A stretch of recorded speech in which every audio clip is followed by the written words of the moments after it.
হযরত আনাস ইবনে মালিক বলছেন, ইয়া রাসূলুল্লাহ হাবিবাল্লাহ, কিয়ামতের ময়দানে আপনি আমাকে সুপারিশ করবেন। فقال انا فاعل قال قلت يا رسول الله حضرت انس ابن مالك বলেন, ইয়া রাসূলুল্লাহ, ইয়া হাবিবাল্লাহ, কিয়ামতের দিনে আপনি আমাকে সুপারিশ করেন। قال فاعل, আল্লাহ রাসূল বললেন, ঠিক আছে, আমি তোমাকে সুপারিশ করব। قال قلت يا رسول الله, তিনি আবার জিজ্ঞাসা করলেন, ইয়া রাসূলুল্লাহ, ইয়া হাবিবাল্লাহ, আইনা আতলুবুকা, আমি আপনাকে কোথায় তালাশ করব, কোথায় খুঁজবো? আল্লাহ রাসূল বললেন, আতলুবুনি, তুমি সর্বপ্রথম তালাশ করবে, আউয়ালু মা তাতলুবুনি, তুমি সর্বপ্রথম আমাকে তালাশ করবে আলা সিরাতি, সিরাতি কুল সিরাতির ওখানে। রাসূল সাল্লাল্লাহু আলাইহি ওয়াসাল্লাম বললেন, তো আনাস রাদিয়াল্লাহু তাআলা আনহু তিনি বলছেন, ইয়া রাসূলুল্লাহ হাবিবাল্লাহ, তাহলে আমি, যখন রাসূল বললেন ঠিক আছে আমি তোমার জন্য সুপারিশ করব, তখন বললেন, ইয়া রাসূলুল্লাহ হাবিবাল্লাহ, ময়দানে মাহশরে প্রচুর লোক হবে, কোটি কোটি উম্মতিরা তারা দাঁড়িয়ে থাকবে, সেই সময় আমি কোথায় তালাশ করব আপনাকে? আল্লাহ রাসূল সাল্লাল্লাহু আলাইহি ওয়াসাল্লাম বললেন, হে আনাস, আতলুবুনি আউয়ালু মা তাতলুবুনি আলা সিরাতি, তুমি সর্বপ্রথমে আমাকে আতলুবুনি তালাশ করবে, লি মানে আমাকে, আউয়ালি প্রথমে, মা তাতলুবুনি আলা সিরাতি মানে পুল সিরাতে।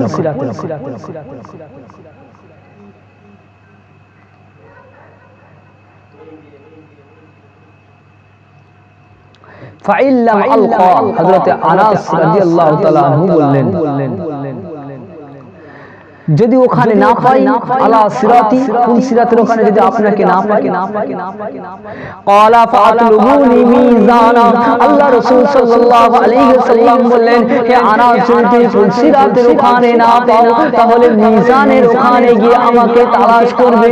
কুলতু ফাইল্লাম আলকা ইনদা মিজান, ইয়া রাসূলুল্লাহ, ইয়া হাবিবাল্লাহ, হুজুর যদি আমি আপনাকে মিজানের ওখানে যদি না পাই, ক্বালা, আল্লাহ রাসূল বললেন, ফাআতলুবুনি ইনদা হাউজি, তাহলে তুমি আমাকে হাউজে কাউসারের ওখানে তালাশ করবে। ফাইল্লাম খুলি হাজিহি সালাসাতি মাউতিতানে, তুমি তাহলে আমাকে হাউজে কাউসারের ওখানে তালাশ করবে, হাউজে কাউসারের ওখানে খুঁজবে, খুঁজে দেখবে এই তিনটি জায়গার মধ্যে থেকে যে কোনো একটি স্থানে তুমি অবশ্যই আমি নবী মুহাম্মদ সাল্লাল্লাহু আলাইহি ওয়াসাল্লামকে পেয়ে যাবে। তাহলে তার এতটা ভয় করেছিলেন যে আনাস, যিনি রাসূলুল্লাহ সাল্লাল্লাহু আলাইহি ওয়াসাল্লামের 10 বছর খিদমত করেছিলেন, রাসূলের জুতা মুবারক যিনি বইতেন, সেই আনাস রাদিয়াল্লাহু তাআলা আনহু পর্যন্ত বলছেন, যিনি জান্নাতি সাহাবী, সার্টিফিকেট প্রাপ্ত সাহাবী, তিনি বলছেন, ইয়া রাসূলুল্লাহ, ইয়া হাবিবাল্লাহ, ময়দানে মাহশারেতে আমার জন্য সুপারিশ করবেন তো? আল্লাহ রাসূল বলছেন, হ্যাঁ অবশ্যই সুপারিশ করব। তখন আনাস বলছেন, ইয়া রাসূলুল্লাহ হাবিবাল্লাহ, তাহলে আপনাকে কোথায় পাবো? ময়দানে মাহশারে কোটি কোটি উম্মত থাকবে। আল্লাহ রাসূল বলেছিলেন, প্রথমেই তোমরা কি করবে? প্রথমে তোমরা পুলসিরাত, আমাকে পুলসিরাতে, প্রথমে তুমি আমাকে পুলসিরাতে তালাশ করবে, সেখানে যদি না পাও, মিজানে না পেলে হাউজে।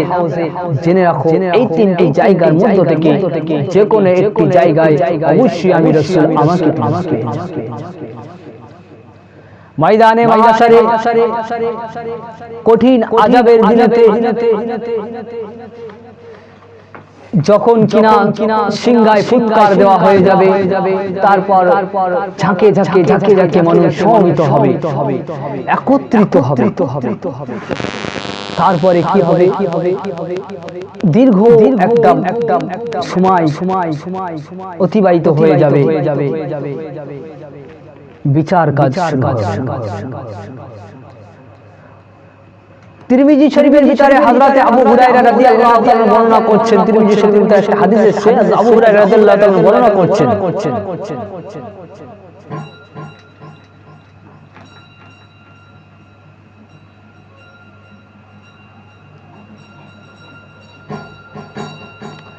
যে রাসূল সাল্লাল্লাহু আলাইহি সাল্লামের কাছে একদা একটি গোশত আনা হলো, অতঃপর তাকে সামনে একটি রান তুলে দেওয়া হলো, মানে গোশত আনা হলো, সেই গোশতের ভিতর থেকে একটি রান রাসূল সাল্লাল্লাহু আলাইহি কাছে কি করলো, তুলে দেওয়া হলো। অতঃপর রাসূল সাল্লাল্লাহু আলাইহি সাল্লাম সেটাকে দাঁত দিয়ে টেনে ছিঁড়ে খেতে লাগলেন। আর বললেন, খেতে খেতে বললেন যে কিয়ামতের দিন আমি হব সমস্ত মানুষের নেতা। তোমরা কি জানো কারণ কি? আল্লাহ সেদিন পূর্ব পার সব মানুষের একটি স্থানে সমবেত করবেন, অর্থাৎ নবী আদম আলাইহিস সালাম থেকে নিয়ে নবী মুহাম্মদ সাল্লাল্লাহু আলাইহি উম্মত যত এই নবী মুহাম্মদ সাল্লাল্লাহু আলাইহি পর্যন্ত যত উম্মত যত বান্দা আল্লাহ দুনিয়াতে প্রেরণ করেছিল সকলকে এবং সমস্ত কায়নাতকে আল্লাহ এক জায়গায় একত্রিত করবেন। একজনের আওয়াজই সকলের নিকটে পৌঁছে যাবে এবং সকলেই একজনের দৃষ্টির আওতায় থাকবে, অর্থাৎ একজনের আওয়াজ সকলের নিকটে পৌঁছে যাবে আর সকলেই একজনের দৃষ্টির আওতায় থাকবে, অর্থাৎ এক আল্লাহর নজরে।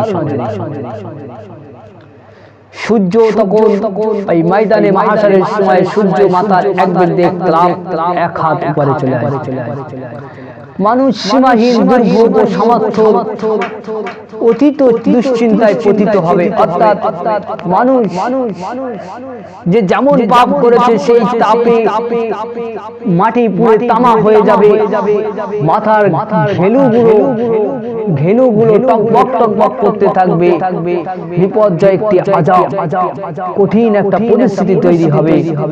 ঘামে কেউ হাবুডুবু খেতে লাগবে, কারো কোমর পর্যন্ত কারো হাঁটু পর্যন্ত হয়ে যাবে।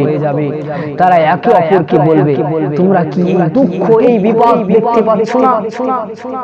তোমরা কি কষ্ট দেখতে পাচ্ছ না? তোমাদের জন্য তোমাদের রবের কাছে সুপারিশ করতে পারো, বা তোমাদের জন্য তোমাদের রবের কাছে সুপারিশ করতে পারে এমন কোন ব্যক্তিকে খুঁজছো না কেন? মানুষ একে অপরকে বলতে থাকবে, তাকে খুঁজে বার করো এমন কোন ব্যক্তিকে। তারপর সেই সমস্ত মানুষেরা একে অপরকে বলবে, তারা প্রথমে আসবে কাকে? খুঁজতে খুঁজতে আসবে নবী আদম আলাইহিস সালামের কাছে।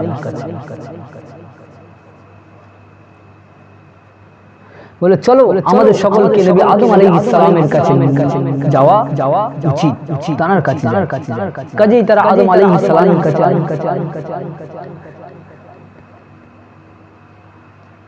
হযরতে আদম আলাইহিস সালামের কাছে আদম আলাইহিস সালামের নিকটে এসে বলবে, হে নবী আদম, আপনি তো মানব জাতির আদি পিতা।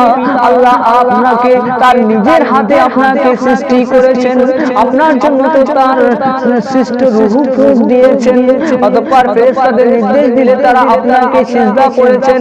আপনি তো আপনার রবের কাছে আমাদের জন্য সুপারিশ করতে পারেন। হে নবী আদম, আপনি কি দেখতে পাচ্ছেন না এই কঠিন পরিস্থিতি, এই কঠিন আযাব আমরা সহ্য করতে পারছি না? হে নবী আদম আলাইহিস সালাম, আপনি আল্লাহর কাছে সুপারিশ করুন, আল্লাহ যেন বিচার কার্য শুরু করে দেয়। নবী আদম আলাইহিস সালাম তখন বলবে, তাদেরকে লক্ষ্য করে বলবেন, আমার রব আজ এত রাগান্বিত হয়ে আছে, আমার রব আজ এত রাগান্বিত, এত রেগে আছে, ওয়াহিদুল কাহ্হার, এত রাগান্বিত হয়ে আছে, সৃষ্টির শুরু থেকে নিয়ে এই মুহূর্ত পর্যন্ত এত রাগ আর আমি ইতিপূর্বে তাকে দেখিনি। সুতরাং আমি নবী আদম, আমারও খাতা হয়ে গিয়েছিল, ওই গন্ধম গাছের কাছে যেতে নিষেধ করেছিল, কিন্তু শয়তানের চক্রে পড়ে আমি নবী আদম গিয়েছিলাম, সুতরাং আমারও খাতা হয়ে গিয়েছিল।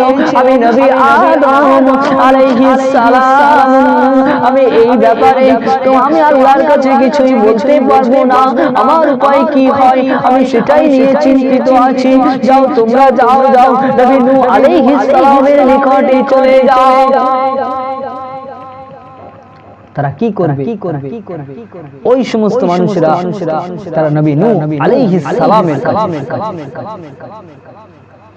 নবী আদম আলাইহিস সালাম যখন এই সমস্ত কথা বলবেন, তারা নবী নূহ আলাইহিস সালামের কাছে হযরতে নবী নূহ আলাইহিস সালামের কাছে এসে বলবেন, আপনি তো দুনিয়াবাসীর জন্য আপনি তো বিশ্ববাসীর জন্য প্রথম রাসূল, আল্লাহ আপনাকে আব্দুশ শাকুর বলে উপাধি দিয়েছেন, আল্লাহর কৃতজ্ঞ বান্দা বলে উপাধি দিয়েছেন। আপনি আপনার রবের কাছে আমাদের জন্য সুপারিশ করেন। আপনি কি দেখতে পাচ্ছেন না হে নবী আমরা কি অবস্থায় নিমজ্জিত আছি, আমরা কি কঠিন আযাবের ভিতরে আছি, আমরা কি কঠিন কষ্টের ভিতরে ময়দানে মাহশরে আছি। আপনি কি দেখতে পাচ্ছেন না আমাদের এই দুর্দশার কথা? সুতরাং আপনি হে নবী আপনি আল্লাহর কাছে আমাদের জন্য সুপারিশ করুন, আল্লাহ যেন বিচার কাজ শুরু করে দেয়। নবী নূহ আলাইহিস সালাম তাদেরকে বলবে, আজ আমার প্রতিপালক আমার আল্লাহ পাক এত রাগান্বিত হয়েছে যে রূপ রাগ আমি ইতিপূর্বে আল্লাহকে দেখিনি, আর কখনো তিনি এরকম দেখাবেন না। সুতরাং আমার খাতা হয়ে গেছে, তোমরা যাও যাও, আমি নূহ আলাইহিস সালাম আমি তোমাদের জন্য সুপারিশ করতে পারবো না, তোমরা যাও যাও নবী ইব্রাহিম আলাইহিস সালামের কাছে চলে যাও। নবী নূহ আলাইহিস সালামের কথা শুনে তারা নবী ইব্রাহিম আলাইহিস সালামের কাছে চলে গিয়ে বলে, হে ইব্রাহিম আপনি তো আল্লাহর নবী, আপনি দুনিয়াবাসীর মধ্যে তার অন্তরঙ্গ বন্ধু, অর্থাৎ আল্লাহ আপনাকে খলিলুল্লাহ বলেছে। হে নবী ইব্রাহিম আপনি আজকে এই ময়দানে মাহশরে কঠিন আযাবের জন্য আপনি আল্লাহর কাছে আমাদের জন্য বলুন, আল্লাহ যেন বিচার কার্য শুরু করে দেয়, আমরা এই কঠিন আযাব আর সহ্য করতে পারছি না। নবী ইব্রাহিম আলাইহিস সালাম কি কথা বলবেন যে আমার আল্লাহ আজ এত রাগান্বিত হয়ে আছে, ইতিপূর্বে আমি আর তার এই রকম রাগ কখনোই দেখিনি, আর তিনি এর পরেও না এই রকম রাগান্বিত হবেন। সুতরাং আমারও খাতা হয়ে গেছে, আমার উপায় কি হয়? তোমরা বলো অন্য কারো কাছে যাও, তোমরা মুসা আলাইহিস সালামের নিকটে যাও। ওই সমস্ত উম্মতেরা তখন নবী মুসা আলাইহিস সালামের কাছে হাজির হয়ে বলবে, এ নবী মুসা আপনি তো আল্লাহর রাসূল, আল্লাহ তার রিসালাত ও বাক্যালাপ দ্বারা আপনাকে মানুষের উপরে মর্যাদা দান করেছেন, আপনি তো আল্লাহর সাথে কথা বলতেন, আপনি আমাদের জন্য আল্লাহর কাছে সুপারিশ করুন। আমাদের এই করুণ অবস্থা কি আপনি দেখতে পাচ্ছেন না? আপনি রবের নিকটে সুপারিশ করুন। তিনি বলবেন, আল্লাহ তো আজ এত রাগান্বিত হয়ে আছেন যে রূপ তিনি রাগ ইতিপূর্বে কখনো হননি, এই রূপ রাগ তিনি ইতিপূর্বে কোনোদিন দেখাননি, আর কখনো দেখাবেও না। আমি তো তিনি বলবেন, আমারও তো খাতা হয়ে গেছে, আমি তো আমার ভয় কি হবে, আমি তো কি করব আল্লাহর কাছে, কিভাবে আল্লাহ আমাকে বিচারটা করবে, অর্থাৎ আমি নবী মুসা আমার তো খাতা হয়ে গেছে। সুতরাং যাও তোমরা বরঞ্চ নবী ঈসা আলাইহিস সালামের কাছে চলে যাও। ওই সমস্ত মানুষেরা নবী ঈসা আলাইহিস সালামের কাছে পৌঁছে যাবে। নবী ঈসা আলাইহিস সালামের কাছে এসে বলবে, হে নবী ঈসা আলাইহিস সালাম আপনি আল্লাহর রাসূল, তার একটি বাণী জাতি মারিয়ামের গর্ভে নিক্ষেপ করেছেন, মারিয়াম আলাইহিস সালামের গর্ভে নিক্ষেপ করেছেন তার সৃষ্ট আত্মা। আপনি তো দোলনায় থাকা অবস্থায় মানুষের সাথে কথা বলেছেন, আপনি তো শিশু অবস্থায় মানুষের সাথে কথা বলতেন, আপনি আমাদের করুণ অবস্থা কি দেখতে পাচ্ছেন না? এই ময়দানে মাহশরেতে এই কঠিন আযাব আর আমরা সহ্য করতে পারছি না। হে নবী ঈসা আলাইহিস সালাম আপনি রবের কাছে আমাদের জন্য সুপারিশ করুন। তখন নবী ঈসা আলাইহিস সালাম বলবে, আমার পরওয়ারদিগার আজ এতই রাগান্বিত হয়েছেন যে তিনি ইতিপূর্বে কখনো হননি এবং পরেও কখনো হবে না। তিনি কোনো গুনাহের কথা উল্লেখ করবে না, তিনি বলবেন নফসি নফসি নফসি, তোমরা অন্য কারোর কাছে যাও, তোমরা নবী মুহাম্মদ সাল্লাল্লাহু আলাইহি ওয়াসাল্লামের নিকটে যাও। তখন তারা নবী মুহাম্মদ সাল্লাল্লাহু আলাইহি ওয়াসাল্লামের কাছে উপস্থিত হয়ে বলবে, হে নবী মুহাম্মদ সাল্লাল্লাহু আলাইহি ওয়াসাল্লাম আপনি আল্লাহর রাসূল নবীদের সর্বশেষ নবী সর্বশ্রেষ্ঠ নবী আখেরি পয়গম্বর আপনার পূর্বে সকল গুনাহ ক্ষমা করে দেওয়া হয়েছে আল্লাহ আপনাকে হাবিবুল্লাহ বলে ডেকেছে আল্লাহ আপনাকে দোস্ত বলে ডেকেছে আল্লাহ আপনাকে বড় ভালোবাসে হে নবী মুহাম্মদ সাল্লাল্লাহু আলাইহি ওয়াসাল্লাম আপনি কি আমাদের এই অবস্থা দেখতে পাচ্ছেন না এই ময়দানে মহাশয় কঠিন আযাব আমরা সহ্য করতে পারছি না সুতরাং আপনি রবের নিকটে আমাদের জন্য সুপারিশ করুন তখন নবী মুহাম্মদ সাল্লাল্লাহু আলাইহি ওয়াসাল্লাম আমাদের নবী প্যারা নবী সোনার নবী আরশের নিচে হাজির হয়ে যাবে অতঃপর সিজদায় লুটিয়ে পড়বে আল্লাহ আমার জন্য তার প্রশংসা সর্বসমস্ত গুণগানের জন্য এমন কিছু মুক্ত করে দিবেন অর্থাৎ নবী সাল্লাল্লাহু আলাইহি ওয়াসাল্লাম বলছেন তখন আল্লাহ সর্বোচ্চ গুণগানের এমন কিছু মুক্ত করে দিবেন যা আমার পূর্বে আর কারোর জন্য মুক্ত করা হয়নি অতঃপর বলা হবে হযরত জিবরাইল আলাইহিস সালাম তখন নাযিল হয়ে যাবে নবী মুহাম্মদ সাল্লাল্লাহু আলাইহি ওয়াসাল্লামের কাছে এসে বলবে হে নবী মুহাম্মদ তুমি মাথা উঠাও এবং আবেদন করো তখন রাসূলুল্লাহ সাল্লাল্লাহু আলাইহি ওয়াসাল্লাম আবেদন পূরণ করা হবে তখন রাসূল সাল্লাল্লাহু আলাইহি ওয়াসাল্লাম সুপারিশ মঞ্জুর করা হবে অতঃপর নবী সাল্লাল্লাহু আলাইহি ওয়াসাল্লাম মাথা উঠিয়ে বলবে হে পরওয়ারদিগার বিনিয়ার হে আমার রব হে আমার মালিক আল্লাহ আজ এই ময়দানে মহাশয়তে কঠিন আযাবে আমার উম্মতিরা আর সমস্ত নবীর উম্মতিরা এই আযাব আর সহ্য করতে পারছে না সুতরাং আপনি আপনার বিচার কার্য শুরু করে দিন তখন নবী মুহাম্মদ সাল্লাল্লাহু আলাইহি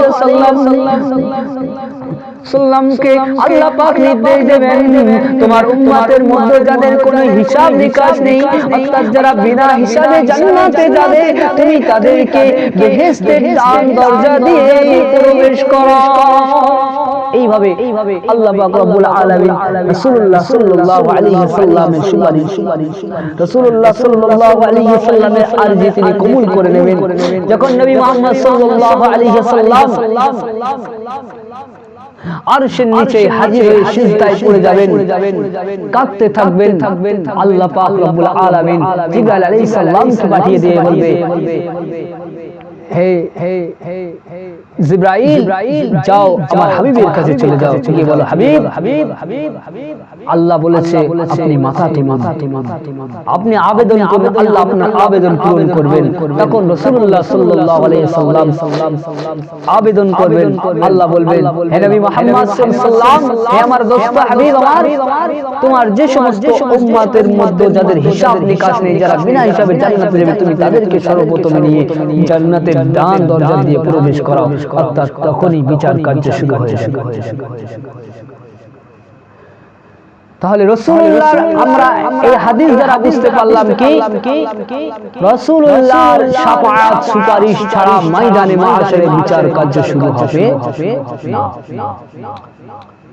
সুতরাং প্রথম থেকে আমার বলার উদ্দেশ্য এটাই যে রাসূল যেগুলোকে বলেছে সেগুলোই আমাদেরকে মেনে চলতে হবে রাসূলের অবাধ্যচারণ হওয়া চলবে না রাসূলের অবাধ্যচারণ হওয়া যাবে না রাসূলের সুন্নাত অনুযায়ী আল্লাহর নির্দেশ অনুযায়ী আমাদেরকে জীবন যাপন করতে হবে রাসূলকে ভালোবাসলেই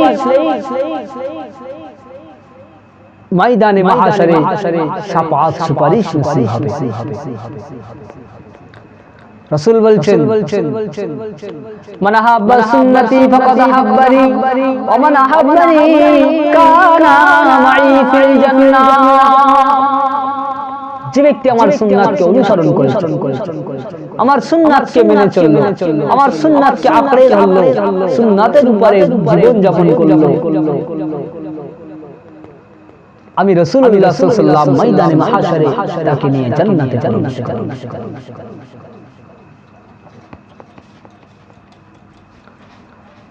তাহলে রাসূলকে কি করতে হবে? মেনে চলতে হবে। রাসূল সাল্লাল্লাহু আলাইহি ওয়াসাল্লামের শাফাআত সুপারিশ পাওয়া যাবে। রাসূল সাল্লাল্লাহু আলাইহি ওয়াসাল্লামের সুন্নাত মেনে চললে, রাসূল সাল্লাল্লাহু আলাইহি ওয়াসাল্লামের তাবেদারি করলে ময়দানে মাহশারে শাফাআত সুপারিশ পাওয়া যাবে।